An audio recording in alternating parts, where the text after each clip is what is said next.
안녕하십니까, 박사입니다. 젤렌스키가 열차 안에서 AP와 가진 인터뷰 내용이 공개됐습니다. 젤렌스키는 인터뷰에서 바흐무트를 고수하는 이유를 털어놨습니다.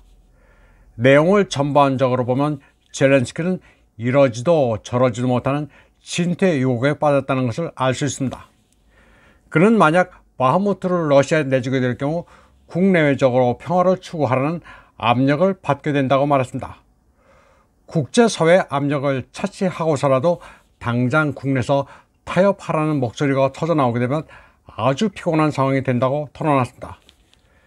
젤렌스키는 바흐무트가 함락되면 푸틴 대통령이 그 승리를 서방과 러시아 국내 그리고 중국, 이란에 홍보하게 될 것이며 모스크바는 더욱 대담해질 것이라고 말했습니다.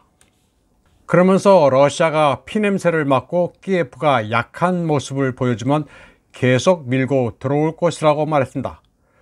그러면서 전쟁은 승리의 조각이기 때문에 지금 단계에서 포기할 수 없다고 했습니다. 젤렌스키는 약속한 무기를 빨리 보내달라고 재촉했습니다. 그는 AP 인터뷰에 앞서 전차, 장갑차, 하이마스가 부족해 반격에 착수하지 못한다고 징징댔습니다. 젤렌스키는 이번 인터뷰에서 패트리엇 미사일도 아직 못 받았다고 불만을 터뜨렸습니다. 우크라이나군은 지난 1월부터 패트리엇 시스템 사용법을 미국에서 훈련받았지만 아직 배치되지는 않았습니다. 젤렌스키는 20개 포대의 패트리엇을 요구하면서 그것으로도 충분치 않을 수 있다고 말했습니다. 또 국가를 언급하지는 않았지만 어느 유럽 국가가 보내준 방공 시스템은 작동되지도 않았다고 말했습니다. 또 첨단 전투기는 아무것도 가지고 있지 않다고 말했습니다. 유럽은 퇴역시킬 무기들을 우크라이나에 처분하고 있을 뿐입니다. 젤렌스키는 또 블라디미르 푸틴 대통령에 대해 지난 1년 동안 모든 것을 잃은 정보적으로 고립된 사람이라고 깎아내렸습니다.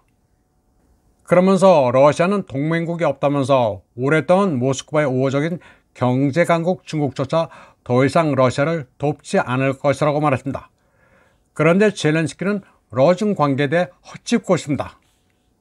러중 두 나라는 전략적 파트너 관계지 무슨 군사 동맹이 아닙니다.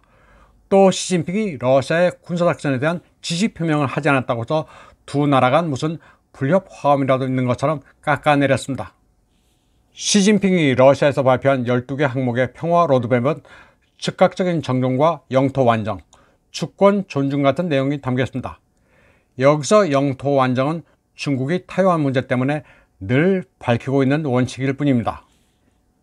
우크라이나 분쟁과 관련해 꼭 집어 언급한 것은 없습니다. 러시아로서는 크림과 새로 점령한 4개 주의 귀속을 영토 완정이라고 받아들이면 그만입니다. 때문에 러시아는 시진핑의 평화 로드맵에 대해 대체로 긍정적인 평가를 내리고 있습니다. 그런데 젤렌스키는 중국 측으로부터 아무런 연락이 없자 내심 몸이 다는 모습입니다. 그는 시진핑이 키예프를 방문했으면 좋겠다는 의사를 피력했습니다. 아주 주제 파악을 못하고 있습니다. 중국은 젤렌스키를 미국의 꼭두각시 정도로 보고 있습니다. 아무런 결정권이 없다는 것을 아주 잘 알고 있습니다. 중국은 미국의 전화조차 지금 받지 않고 있습니다. 그런데 젤렌스키는 바이든, 수낙, 숄츠처럼 시진핑도 부르면 올 것으로 단단히 착각을 하고 있습니다. 젤렌스키는 또 시진핑의 방문 직후 푸틴 대통령이 벨라루시에 전술 핵무기를 배치하겠다고 발표한 데 대해서도 멋대로 해석했습니다. 러중 정상회담이 잘 되지 않았다는 사실을 외면하기 위한 것이라고 말했는데 전술 핵무기의 벨라루시 배치는 전혀 다른 얘기입니다. 시진핑이 관여하고 말고 할 문제가 전혀 아닙니다. 참고로 전술 핵무기의 벨라루시 배치는 키예프에 대한 영국의 열화 우라늄탄 제공, 그리고 폴란드에 미 핵무기를 배치하려는 계획에 대한 대응 조치입니다. 또 나토로부터의 안보 위협을 느낀 벨라루시의 요청을 받아들인 차원입니다. 이를 두고 서구 미디어들은 벨라루시가 핵 인질이 됐다는 식으로 보도하고 있는데 인질의 의미가 뭔지 잘 모르는 모양입니다. 스스로 자처하는 인질이란 있을 수가 없습니다.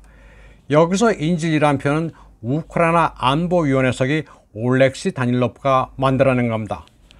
서구 미디어들이 모두 우크라이나의 보도 지침대로 헤드라인도 뽑고 논조도 맞춰주고 있습니다. 이번 방송은 여기까지 하겠습니다. 시청해주신 여러분 감사합니다.